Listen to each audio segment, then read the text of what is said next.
সকালবেলা ঘুম থেকে উঠে কোনো নাস্তা বানানোর প্যারা না নিয়ে চলে গেলাম হোটেলে। মানে বাচ্চাকে নিয়ে রেডি হয়ে স্কুলে যাওয়ার জন্য রেডি হয়ে গিয়েছিলাম। আর হচ্ছে বাহির থেকে নাস্তা নিয়ে যাব, সেজন্য বাসায় আর কোনো নাস্তা বানানো হয় নাই। হ্যালো এভরিওয়ান, আসসালামু আলাইকুম। কেমন আছেন সবাই?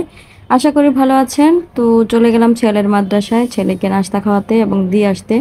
এসেই হচ্ছে আমার যা হচ্ছে তরকারিগুলো রেডি করে রেখেছিল, একটু হচ্ছে তাকে তরকারিগুলো মশলা কষিয়ে দিয়ে চলে গেলাম বড় ছেলের মাদ্রাসায়। আজকে ছিল সাপ্তাহিক ছুটির দিন, এমনকি ঈদের ছুটির শেষ দিন।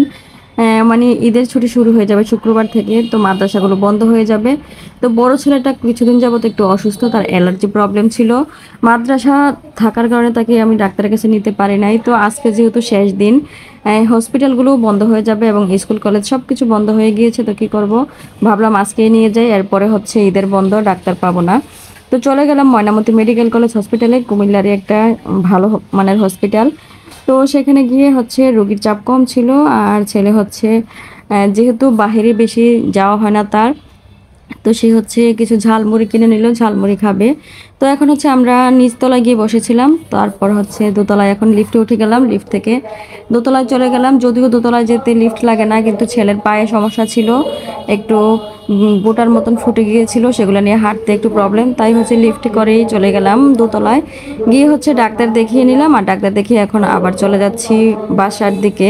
তো বের হয়ে গেলাম, বের হয়ে হচ্ছে আবারও রিক্সা নিয়ে নিলাম সকল পরামর্শ নিয়ে। আমি ক্ষমা চেয়ে নেই, আমার বাসাটা হচ্ছে মেইন রোডের পাশে, সেই জন্য হচ্ছে ভয়েস দিলে ভয়েসের মধ্যে বাইরের নয়েজটা বেশি শোনা যায়, প্লিজ কেউ কিছু মনে করবেন না। আর আমার ভিডিও যদি ভালো লাগে থাকে এবং লাইক কমেন্ট এবং শেয়ার করে পাশে থাকবেন। আমরা কিন্তু হসপিটাল থেকে এখন বাসার কাছাকাছি এরিয়াতে চলে এসেছি, আর এখানে অনেক জ্যাম ছিল, সেই জন্য হচ্ছে আমরা রিক্সা থেকে নেমে গেলাম। রিক্সা থেকে নেমে হচ্ছে আমার ছেলে এখন শরবত খাবে, তো শরবত দেখেছে। সে যেহেতু বাইরে বেশি যায় না, তো বাইরের খাবারগুলো তার একটু বেশি খাওয়া হয় না, তো যখন যেটা দেখে সেটার জন্যই বলে।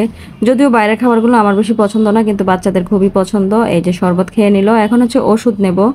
আচ্ছা, ওষুধ নিতে গিয়ে এখন আবারও সে ভেলপুরি দেখলো, সে এখন ভেলপুরি খাবে।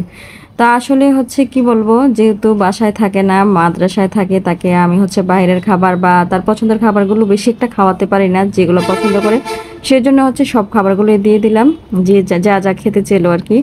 তো এখন হচ্ছে গেলাম মেডিসিনের দোকানে, মেডিসিনের দোকানে গিয়ে মেডিসিনগুলো নিতে হবে। আর ওর হচ্ছে অ্যালার্জি প্রবলেম ছিল, তো অ্যালার্জি প্রবলেমের কারণে ওর মানে পায়ে হাঁটতে একটু প্রবলেম হয়েছিল, তো সেই জন্য হচ্ছে আমি ডাক্তারটা দেখালাম, এখন ওষুধও নিয়ে নিলাম। এখন হচ্ছে বাসায় চলে আসলাম, বাসায় চলে এসে আর কি করব।